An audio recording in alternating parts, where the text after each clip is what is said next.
Cool. Okay. So, hey, folks, it looks like we have a pretty small group. So I'd like to keep this super, super informal, conversational. I mean, this is meant to be just a back and forth and a discussion.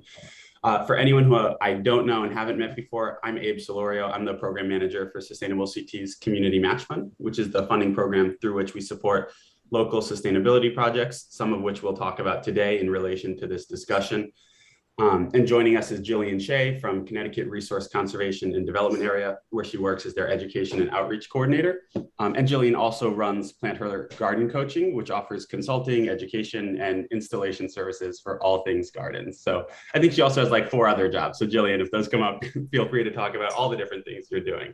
Sure. But sort of to like present where we or how we got to this discussion today. I think like over COVID-1, people saw there was an increasing reliance and importance on local and sustainable food systems. And then, so one thing to mention is that Jillian also serves as a reviewer for Sustainable CT Actions, looking at some of the food systems and community gardens and growing spaces actions. And so when reviewing those, she was inspired sort of by like all of the great work that people are doing, but also thought, you know, what else can we do to make these spaces more inclusive, more relevant to the community, more welcoming, just sort of one on that end, how we can make this a place that people feel comfortable going to, want to get in, know that they can use and garden. But then also, you know, what are other types of innovative growing spaces that we can promote in our cities and towns to sort of move things forward. So we talked a little bit about that, and I've been learning a lot from Jillian. And we figured that this would be something like really relevant and interesting for towns where you guys are out there and you have community gardens, you have folks who want these and are using them currently. So we just wanted to open up a discussion and talk about one, what other folks are doing that's really interesting and replicable, but then understanding what you guys are doing and sort of what we can do to help move things forward. Jillian, I'll let you take it from here. I'm gonna back out and just mute and listen and learn now. Perfect. Thanks so much, Abe, and thanks to everyone for joining on tonight. And I think Abe kind of hit it, where this is something that I was really inspired by a lot of the applications that I read and a lot of the reviews that I went through, and this sort of spurred this whole conversation. And I'll just emphasize the word conversation, that it's meant to be a jumping off point, a discussion. I would love to go through the slides and open anything up. If someone wants to raise a hand or notify me if I'm through the slides that I can't see something, feel free to interrupt me. Or we can just chat at the end about some of these ideas as jumping off points. Because this isn't by no means a completely comprehensive look at these ideas. It's more of just a starting point and somewhere for everyone to get inspired. So I'm going to go ahead and share my screen and go through my PowerPoint. But again, feel free to interrupt me at any point, and we'll get the conversation started. So great. So as everyone here probably knows, this is mostly about community garden spaces. So what I'm really interested in and what was really engaging to me about all of these applications is sort of like, what is the part 2 to community gardens, right? Like, we can put in a community plot and have that available for residents of our community, but where can we go to truly engage people on a deeper level? So that's sort of what I'm diving into as part of this presentation. Again, I'm from the Connecticut RC&D.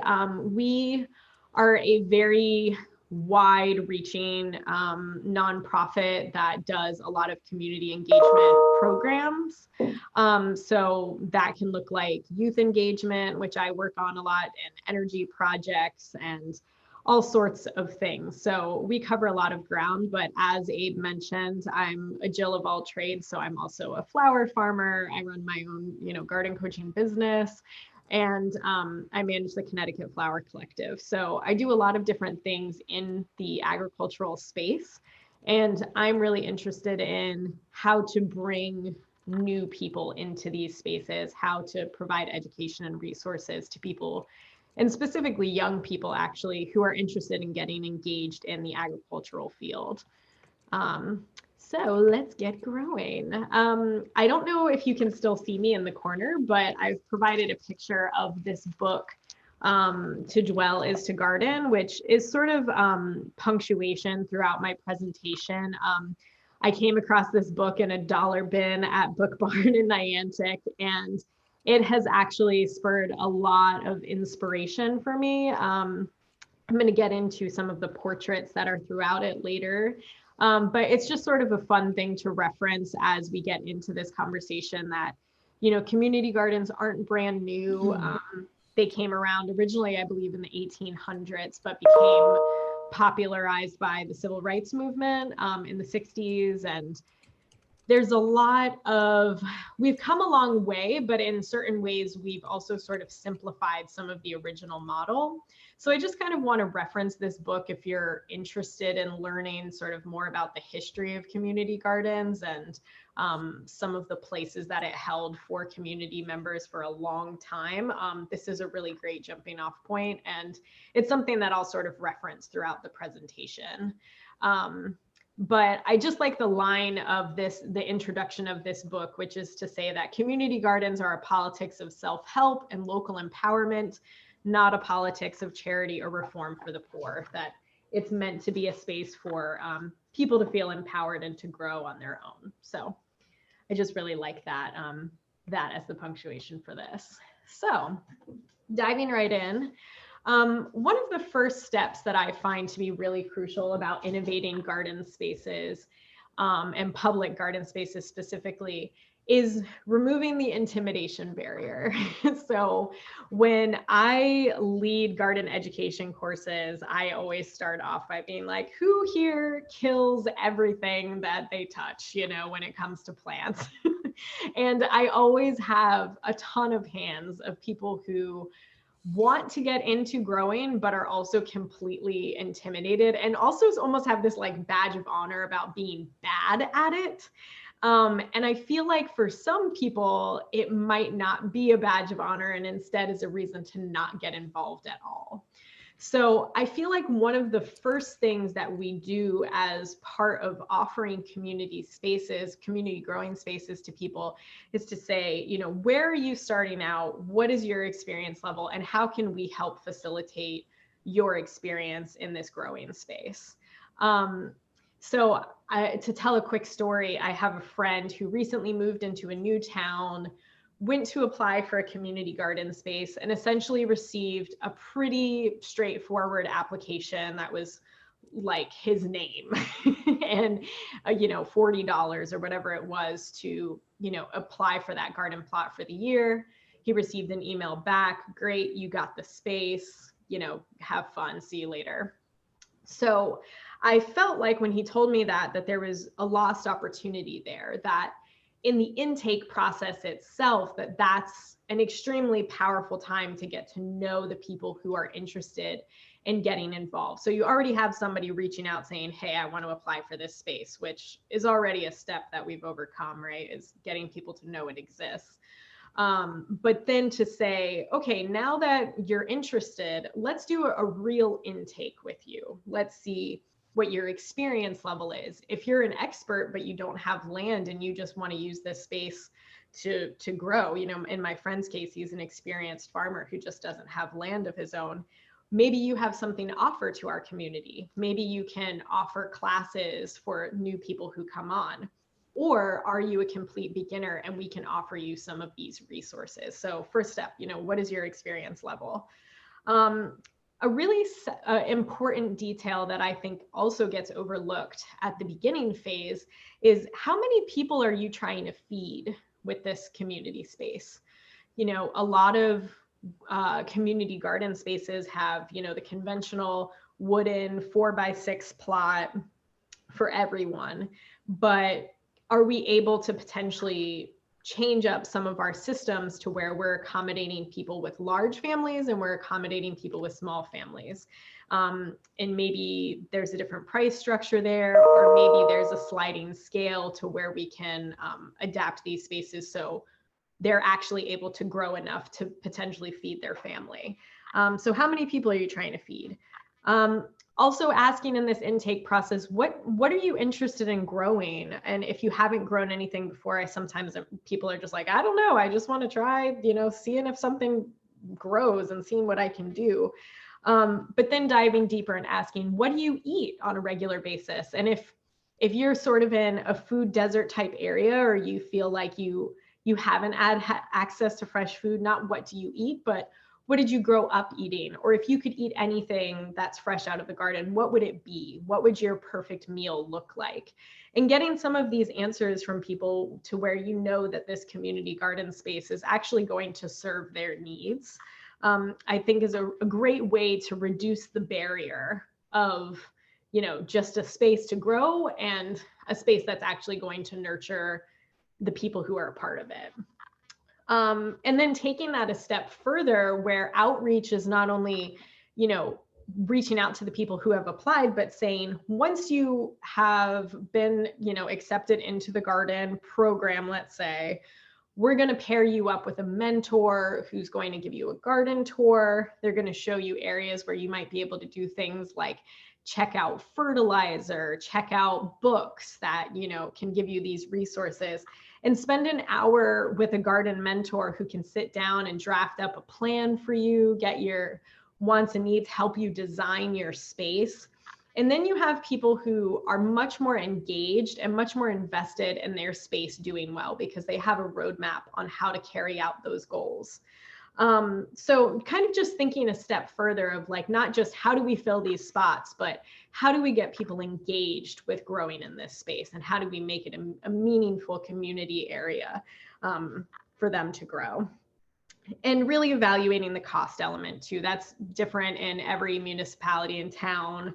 How much we're charging for these spaces. Are they completely free? Are they sliding scale? Is it something where, pay as you can? There's a lot of different models to potentially visit in your area to see what you really need to make, and also what that money is going toward, right? So maybe that fee goes to the community fertilizer fund or the community seed library.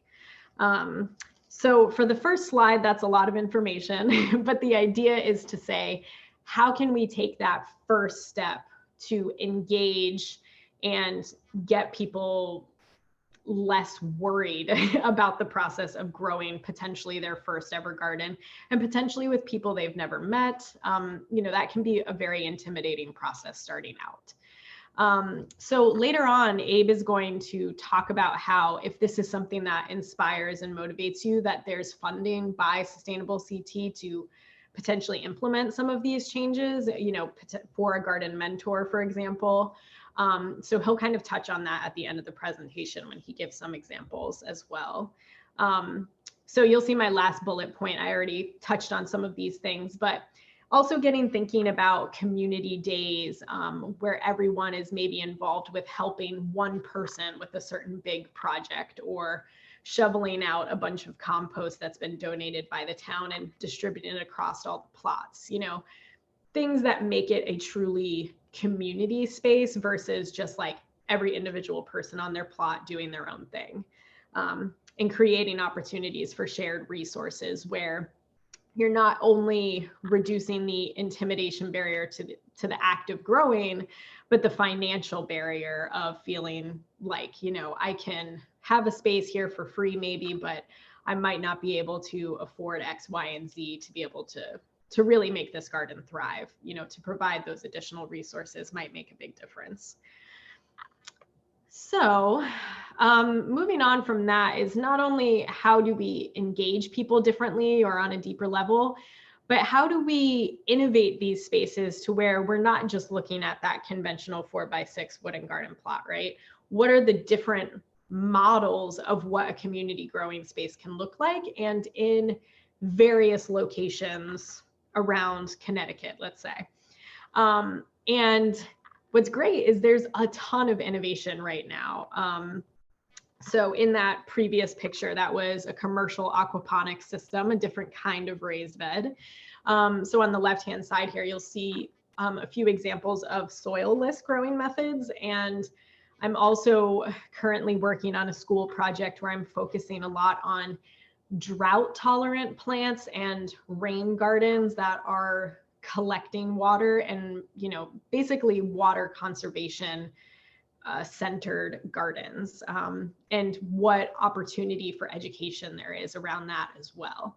So a few examples, Abe and I were talking about like the difference between aquaponics and hydroponics. So I'm going to give just like a really quick overview of that an aquaponics system, if you were to implement that, that's actually what you see in the picture below here.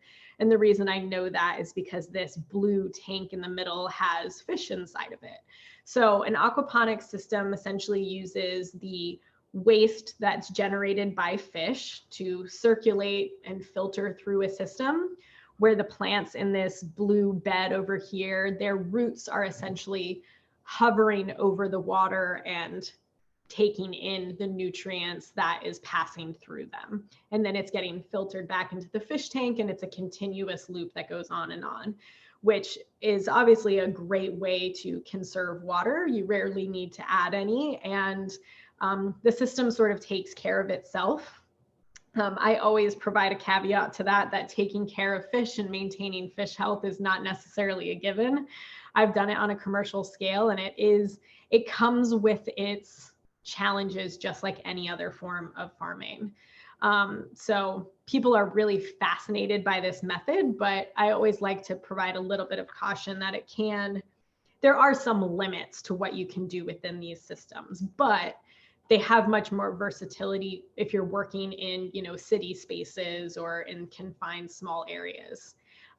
There's opportunities there. So that's aquaponics. And then hydroponics is similar, but there's no fish involved. And I always say it's sort of like a science experiment. It's like you're mixing a little bit of potassium, a little bit of calcium, and you're making a witch's brew and tossing it in. Giving the plants everything they need, and they're circulating that, and again, still hovering above water, growing in water. The only downside to hydroponics is not all systems do this, but many of them do rely on chemical inputs, and you often have to purge the system at some point or another in order to maintain system health. So that's one downside. It's not quite as water efficient, in my opinion. So that's the difference between those two.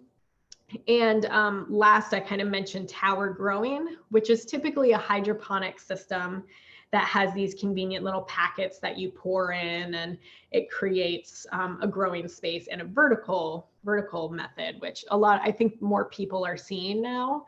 But again, it can sort of limit what you can grow. But it's not to say that they aren't super valuable. It's just something that is a different way of looking at a community garden space. Perhaps it's indoors or in town hall, in spaces where you might not expect to see a garden, but is still accessible for everyone in the community. So again, drought tolerant gardens, making spaces more accessible without available land and creative growing techniques. So the drought tolerant garden, I guess I'll just touch on, is if we have limited water resources or the area where you're growing doesn't have a direct water hookup, are there creative methods in place where we can gather rainwater or grow a whole drought tolerant garden where we just don't need much water to begin with? And where is that, is there an education component attached to that? So I just mentioned those things in case someone hasn't been introduced to them yet, and to expose that there's different possibilities and methods for growing that you might not expect. In addition to, we think about innovative methods, but we're also thinking about inclusive methods. So I talk about enhanced accessibility here. So one of the applications I read, I actually remember specifically mentioning the paths between garden spaces being measured out so that a wheelchair could definitely fit in comfortably, and that someone's arms on the side of a wheelchair could fit in comfortably. And not only that, but that the material that was used in between these spaces was comfortable and safe for a wheelchair to ride over. And that was something that just blew my mind. I was like, wow, it's really, considering every type of person when you're creating this space. So that got me thinking about sensory gardens for people who might have limited eyesight or have various accessibility to being close to the garden, I guess I should say. and the placement of the garden itself in terms of your location. Is it only accessible by car? Could someone get to it on a bike or on a bus? Is it something that a person has everything available to them there, so they don't need to throw something in a back seat if they don't have a car? So just taking those things into consideration if your garden doesn't have a place yet, sort of doing a map of the area and a map of the design of the garden itself. You can see in this picture here, it's an elevated structure to make it easier to actually grow in. So these are just some things that, again, are looking at the conventional model a little bit differently.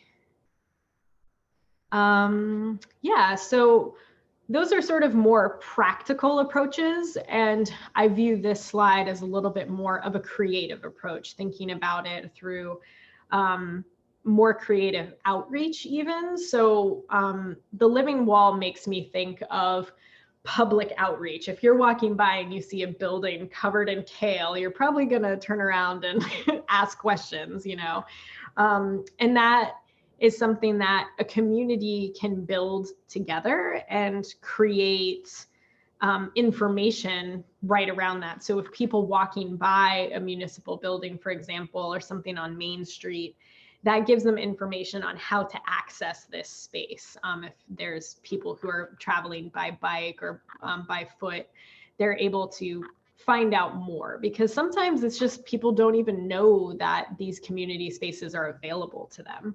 So something like a living wall serves that dual purpose of having people getting to plant together in sort of a unique growing space and informing people of what resources are available. One thing I like to make a note of about living walls is that, you know, in New England, they're not going to be year round. We're not going to see crops that are looking perfect every day of the year, but it's also a beautification effort where in the summer, late summer or fall, when we're taking everything out, we're replacing it with evergreen branches and decorating it and making maybe a mural out of that for the community as, again, a beautification effort.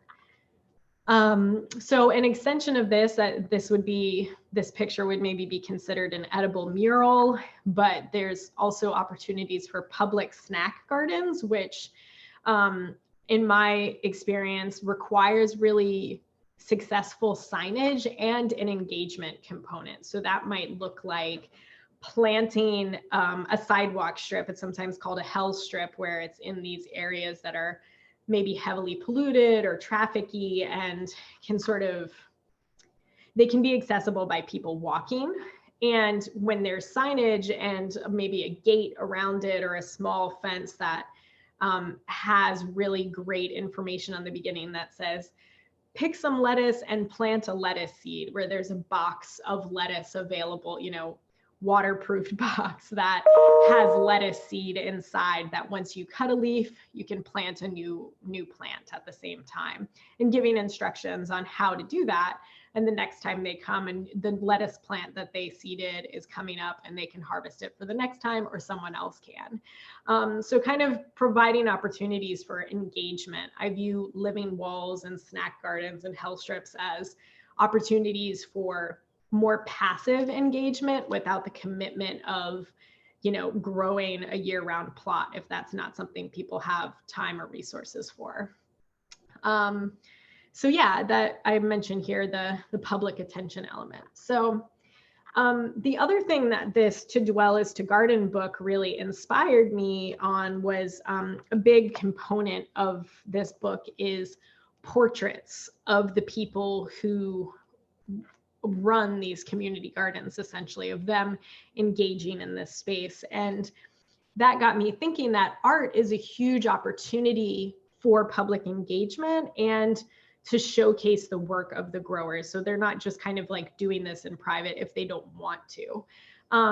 So the goal here is twofold, right? We have the artist who we're advocating for and providing an opportunity for by saying, we want to do a public project where we either document our community gardeners or we document the plants that they're growing.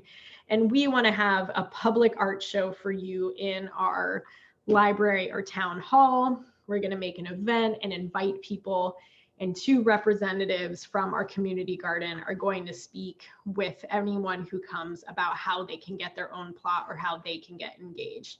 And maybe this is a contest or many different students or people who are still kind of trying to get their footing. And now we've engaged people who might have no interest in gardening whatsoever, but can still contribute on the community end, and we've uplifted their work at the same time. So I think that is also, in this picture I love because it's this beautiful mural that is engaging the public in front of the garden as well. So there's a lot of different approaches to that, but it's just including people who might not be gardeners, making sure that you're looking to other artists and community members who might be able to contribute something unexpected to the space. Okay, and so this is my last slide, and I actually think that it's somewhat of the thesis of this presentation, I'll say, which is making sure that our community gardens are serving the communities that we're in. And figuring out who those community members are. So again, that was sort of part of the intake process I was talking about. But I've listened to several lectures about this actually, and how, meal programs in schools, for example, it's like, let's grow kale for everyone. And kale might not be a culturally relevant crop or a food that every type of person is engaged with. So how do we make sure that whatever we make available and the resources that we have are not sort of limited? How do we expand what we're able to offer for every type of person? So there's a lot of great resources on this right now, but one of my favorite companies is called True Love Seeds. And I'm just going to read their the little opening to their website, which sums up what they do really well. So it says, True Love Seeds is a farm-based seed company offering culturally important and open pollinated vegetable, herb, and flower seeds. Our seeds are grown by more than 20 small-scale urban and rural farmers committed to community food sovereignty, cultural preservation, and sustainable agriculture. We share our profits directly with our growers. 50% of each packet sale goes back to the farmer who grew it. Which, quick side note about that, another great idea and opportunity that I don't actually know exists in Connecticut at least, is a seed saving farm, which is a completely different method of farming or community gardening, which is to grow certain types of plants for their seed. So that doesn't mean you don't have to harvest anything, but it means that you can save some of the seeds and make sure that those seeds get passed down. And that becomes a community seed bank that's not just a seed library of donated seeds, but of seeds that have actually been grown in that area for that area, which I consider to be extremely powerful. And a lot of people, I could imagine, would be very invested in making sure that that maintains. So it starts with seeking out the types of food and the types of seed that serve your community's actual cultural needs and diets and interests.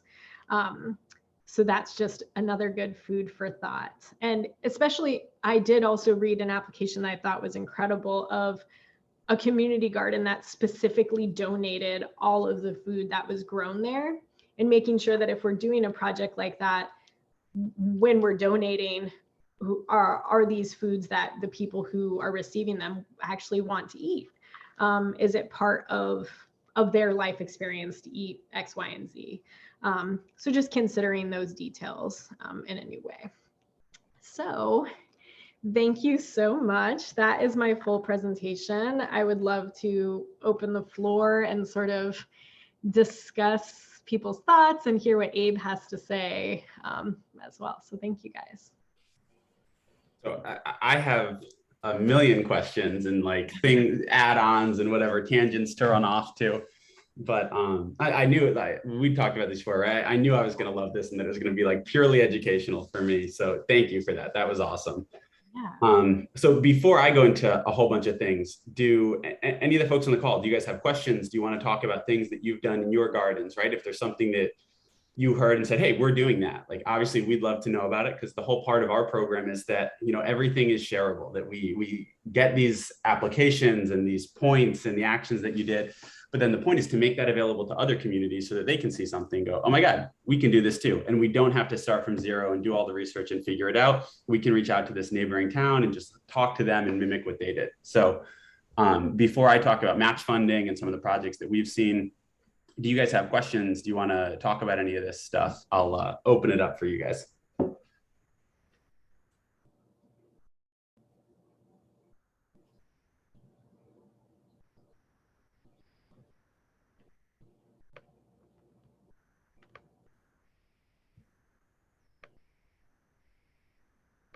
Easy. Quiet. Yeah. So I guess one of the other things too, I know it's Zoom, so folks may have walked away from their computers as well. But if anyone, so the second part of this is meant to be a discussion. So if you don't mind, if you have camera access, if you guys can unmute, turn on the cameras, we'd love to just chat about this. Obviously, we want to be respectful of time. And if folks don't have questions, we can sort of close up shop and end early. But I'll hold it for a couple more minutes because I know sometimes it's hard to be put on the spot and to think, okay, what do I want to know right now? Let me ask these questions.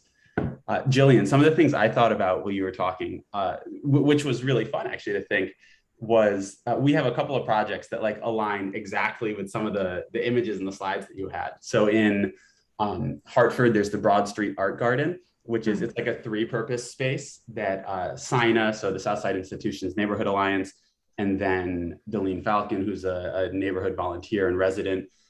So they've created this garden where it's like, there's a garden, there's also an art area with a playscape for kids that's using like all repurposed materials. There's a beautiful mural on one part of it. And then there's just like a play place for kids too. So it's this multi-purpose site that I may be taking some creative license with this, but I think the idea is to say it's making it a community site that's like really welcoming and that touches on different needs, different interests of the community to bring people into the garden and to make it accessible for them. So when I saw that mural, I was like, oh, this is exactly what they've done. They've created this space that it's like, it's bright, it's vibrant, it's fun. It's saying, come in, take a look, like, let's talk. So that was one that I thought is really neat. And then for the snack beds, we've got, I think Fresh New London does a program where they have a lot of community gardens that they run and operate all over the city, but they also have these, you know, sidewalk snack beds where people can just walk by. A project that we supported in New Haven also did this at a, I guess it was like a small green space that wasn't really being utilized. They've created a community market, a growing space, and then snack beds too. But for Fresh New London, they are really conscious of saying, like, how do we make this space approachable for people and welcoming to them? So they partnered with a local artist with like their youth programs to develop signs and different, you know, artwork to put up in the gardens, to put up along the snack beds that say like, eat me, plant something, take something. Here's what this is. Here's how to grow. So it was all about that, saying like, great, we've got these growing spaces, but how do we actually get people into them? And how do we make it accessible and fun for them? Because thinking about you talking about that, right? Like, so you sign up for a growing space and then you walk in and go, wait, but I just signed up for this. I've never done this before. And now I'm going to be surrounded by what in your mind you expect to be experienced gardeners, and everybody's going to know more than you. And you're going to be there in your garden going, or at your plot. I'm like, well, what do I do? And looking sort of foolish in front of everybody. Right. So I love the idea of saying, you know, how do we provide not just one, welcome people in? That's really important, right? Bring them in, let them know it's there, let them know that it's for them. But then once they're there, how do you make this a space that like helps them grow, right? Helps them develop. And so the idea of having like a garden manager, or even just like running periodic lessons, or at the start of the growing season, right? Having like some classes that say, hey, here's how you can do this. So, I mean, obviously that's something that we could fund the cost for bringing in a person to do that, for their labor, for materials and equipment. But other things like the tool sheds, right? I think we've had in New Haven, there was a community garden that they just needed some new, I mean, one, they needed to refresh the garden beds and everything, but they also needed like wheelbarrows and shovels and other things that they could have on site so that people could just walk out and use it. Because like, I mean, these all get to what you were talking about with accessibility, But if you don't have the equipment, having a growing plot doesn't do anything for you, right? Like you don't have the trowels, you don't have the shovels, you don't have the whatever they're called for tomatoes to grow. So we've seen a bunch of these cool projects that like really align with this, and that I think would be neat to figure out, like how do we promote more of these to help people like think through and do this in their growing spaces too. Yeah, absolutely. Stephanie, I know you're in Bloomfield. Do you get, I assume anyways that you guys have some growing spaces there, but do you know what the town's doing with them or what the programs are? Oh, I think you're muted on the computer. I was tapping the wrong one. Okay. There are some volunteer groups doing community gardens. I think it's pretty up to date and active. I'm not involved directly with that, so I don't really know, but I can find out what's going on. Won't help with this particular meeting, but there's also Our Farm, right, in Bloomfield? There is Our Farm. What we're doing, actually, I've asked one of the Sustainable CT Fellows, who's a GIS student as well, if he wanted the opportunity to create some maps for us, because over a year ago, I wanted our in-house GIS person to create maps of data that I wanted to display in map form. So we're actually making really good headway there, and it might be something to share at a later date. But what I wanted to do is map out food access. And what I did is, first of all, define what food was, which is fresh fruit and vegetables. And so we located 4 places in town where, and then we've got an overlay map of bus transit and then walkable areas, walkable, buffer zones, so quarter mile, half miles. And now we've added like sidewalks, because it's all very well if they're quarter mile away, but if these 1 farm and 3 retailers are not accessible, then, are they on foot or within a quarter mile because there are no sidewalks or no safe passage, then they're not really accessible on foot. So I think with those maps, we've got a starting point to see where maybe there are voids and pockets. And in addition to that, so that's just one element, it's not directly related to this, but what this does is it informs us where maybe there are opportunities. And especially as one thing we're trying to do is start a farmers market in Bloomfield.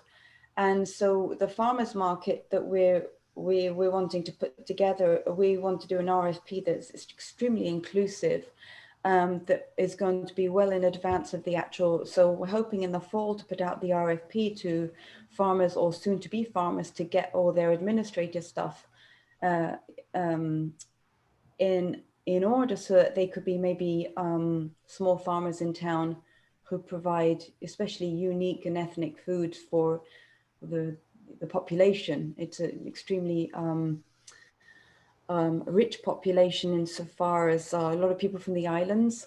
So a little bit what you were saying, Jillian, is like, it's all very well, having farmers markets, but do the foods, are the foods offered at the farmers markets what people want to be buying? So there are many things we can do as a starting point with this map of access to the retailers. Is also, do the retailers themselves actually stock what are a lot of people wanting? So the next thing I'm going to try and put together is almost like a survey to the population, asking the people of Bloomfield, what would you like to see at a farmer's market? And with this wish list, we can then partner with people who may be able to provide, at farmers markets. So it might be an informative thing. So for example, let's say you've got someone who's got 2 acres of land and they want to grow stuff and they're not quite sure what to grow, or they grow stuff and they just, they don't have an outlet. But, if they've got access to this wish list from their own, townspeople about what they would like, they'll be like, oh, I can grow that. So it's really something in the making right now. It's not really completely related to what you're talking about, Jillian, but it kind of is. It's just, I think it's more like a watch this space and then let's revisit and let's pull it apart and see what worked, what didn't work. And I'm excited. Yeah, that sounds exciting. But especially the forms you're talking about, it's not just what, it's also the how. Right. Yeah. Yeah.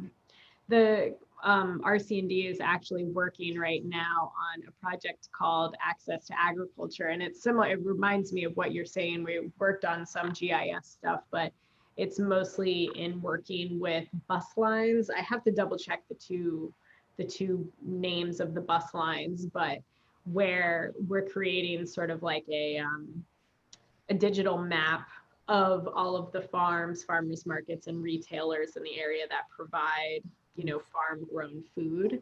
And so people who are on the bus lines just get this automatic access to saying, okay, here's what's around me, essentially. But I feel like it's missing the component that you're talking about, which is saying, now you've gotten there, does it actually have what you need if you go there, I think that survey. Partnership. I don't know if there's an opportunity here for us to partner. I mean, I think that, I've got all these ideas of what I'd like to do, but honestly, the resources is what's missing. It's all very good and well saying, well, let's get a survey out to the town, to people, to residents, and ask them, what would you like? But that's sort of idealistic in my head. The reality of getting that done is the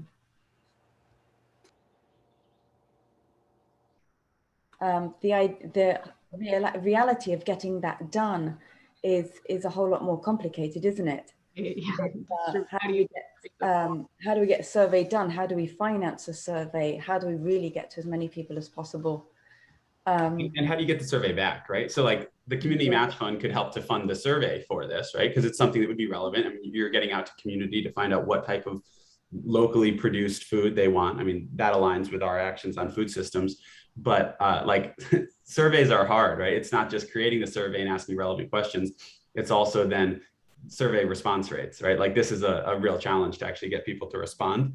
And some of it is they have to know that, well, why? Like, why am I giving this information? Why am I responding to this? And you can explain it, but yeah, it's a challenge. You'd have to have manpower too, I think, not just to send the survey out, but to follow up with people, right? That you got to do. You don't send a survey out and expect that you're going to get a 50% response rate, a 10% response rate. Like it's a lot of follow up.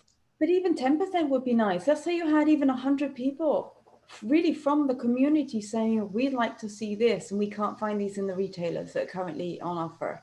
So with even 100 responses, even if you've got 5 people who'd like to grow stuff for the farmers market, who've gotten information from this survey, and you've got 5 to 10 new offerings being grown right here in town, for me, that's a success. So it's not just even just getting information from the public or what they'd like to see at the farmers markets, but it's also how do we get that wish list to potential farmers or backyard growers, right? Right. But I think that any sort of improvement, any sort of connection could be a success, because again, it's something that will grow from word of mouth. Let's say let's say you have at the farm even one new, what do you call it? Like a crop offering. In the market, yeah. One new pop-up was a new farmer with new products, new offerings, and that could easily explode into 10 new next year. Right. Yeah, not next year, the following year for that farmer's market. So, yeah, it's just getting the horse out the gate, right?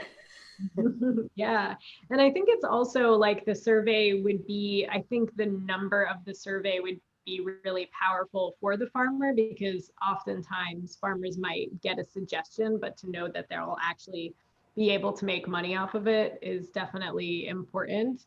But I think one somewhat conventional approach maybe, but a different way to tackle many people at once could be, instead of sending out surveys through mail or email, could be to actually go to a few community hubs that might have regular meetings, or even if it's like a youth engagement type of program, that you can go and take the last 10 minutes of their meeting to hop on and say, here's what I'm trying to do. If everyone could take 5 minutes to fill this out right now, this would be really great in providing these resources to you. Here's our goal. I think could be a great way to tackle that without having to rely on the response time. We can also approach the schools. I mean, have like a little wish list that the kids take home, and their parents say, God, I'd love to make this dish, but I just can't find these particular ingredients. Right. Yeah. And we already have it in Bloomfield. We have a new, actually she's in the Hartford school system, but she lives in Bloomfield, but I'm sure somewhere we could make that connection. Yeah. But also standing outside of retailers for, you know, for a little bit and just asking, is there anything in the supermarket you'd like to see here, but you can't find? Yeah, right. Right. Or even things that, you know, aren't shelf stable, you know, they only stay good on a table for maybe a day or two. So once they're harvested, they need to be sold pretty quickly. You know, getting that locally grown stuff that literally can't exist on a grocery shelf, I think is really interesting too. I know there's a place in, I want to say it's Putnam, but I'm still geographically challenged, but there's Asawaga Farm, and it's run by a Japanese woman who specifically grows Japanese crops. She does some other things too, but goes into Boston to specifically sell to the Japanese community there. And she's received a huge response and grows more every year because people can't find Japanese vegetables as easily. So, and they're harvested a completely different way. They're grown a totally different way. And you know, I've seen the power of that model through what she's doing. It's really an interesting place. And you bring up an important point, is just because, you know, something, let's say we're trying to bring a farmer's market and we're trying to encourage backyard gardening or local growing. But the thing is, people will travel for these specialty items. And also people like to travel to get out of Dodge, right? They just want to get out of like where they are and what they know. So, I mean, it's also really good for economic development, or just bringing, you know, putting Bloomfield on the map, you know, bringing people from the outside. So, and having sort of collaborations and the feeling of connectivity between towns, and it's not always the same direction that people go to the same hubs in state. In the States, you know, sort of these areas that really draw lots of people. Well, let's have the draw go in different directions. Right. Yeah, true. There's lots of community gardens. There's not community gardens, sorry. There's lots of farmers markets, right? But there's, so if we think of it that way as like economic development, sure, you're competing with all the other farmers markets. But if you have these different items or sort of these different selling points, yeah, it's a draw for people. One thing I was thinking about with this too is that so like one side of this is producing culturally relevant food. But so thinking about that too, well, who's likely to produce culturally relevant food? Are the people from those places, from those cultures, communities, whatever. So in Simsbury, one program that they have, it's not specifically targeted at this, but it's relevant to this discussion. The Grange there has for a couple of years run a program, and they funded it through the match fund a few times, to create farmers apprentice programs where they bring people out so there are these farmers who get an honorarium, but then they bring predominantly young people, but it really is anyone of any age who's interested in farming, you know, sort of like on a larger scale than like a community garden. And they connect them with these farmers to understand the trade, what it takes, how they can do it. So that's another way, right? If you think about, it's a longer term solution, but not just how do you get access to this food, but how do you give opportunities for people to grow it themselves as a business, right? Like not just in a community garden. So that's an interesting model too, of, you know, finding folks who are interested in saying, great, we're going to connect you not just with a community garden where you'll learn how to grow in a 4x6 bed, but with a farmer where you're going to learn how to grow on a 3-acre farm or something like that. And being able to diversify what you offer.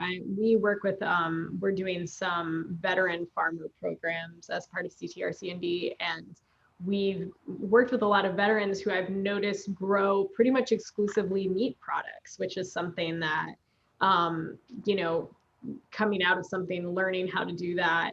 You don't necessarily have to be versed in gardening, but you can learn about animal husbandry and how to maintain those types of foods, which are also a totally valid way of farming, and you know, requires different land requirements, but might be more accessible. So that's a whole other level of education and opportunity. And also an opportunity to partner. So to talk amongst like small holdings and stuff is, you know, what are you growing? You know, do we need more of it, or we saturated the market? Maybe I should be doing something else. So sort of a collaboration and coordination also between the different growers. So more of a conversation. Would you provide that service? Would you provide that sort of platform for that sharing, Jillian? Would your entity be able to do that? Yeah, so two different programs that we have. Well, the program is called Farm Up, and it's essentially for new and beginning farmers and veteran farmers. So the veteran farmers were actually forming a coalition. So we had our first meeting about a month ago, and it's sort of gauging the interest of veterans, but it's also saying this actually was the core of our conversation, was how do we provide collaborative resources? How do we provide a veteran farmers marketplace, both online and in person? If we're kind of spread out, this person covers the poultry, this person covers the vegetables, this person covers the maple syrup, and everybody kind of had something different to offer that I thought was a sort of interesting, like where all of them naturally went was how can we create our make our growing efforts work together instead of in competition.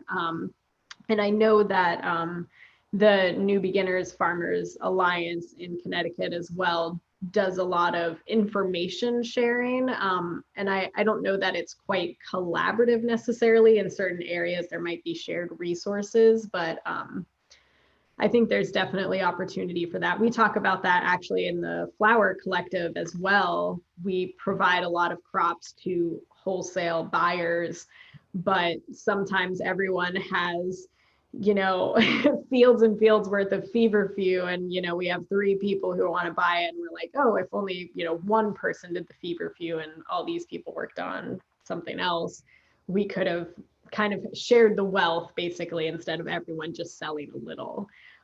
So I think there's a lot of power to that concept for sure. I think I'd really like a follow-up meeting about with all this. I think this is really great what you guys put together, Sustainable CT and yourself. Yeah, thank you. Yeah, I did nothing. So I was joking with Jillian that like it's a weird coffee hour to invite someone in and then say, "Great, I'll hand it off to you and let you handle everything," and I'll just like got this conversation going, Abe.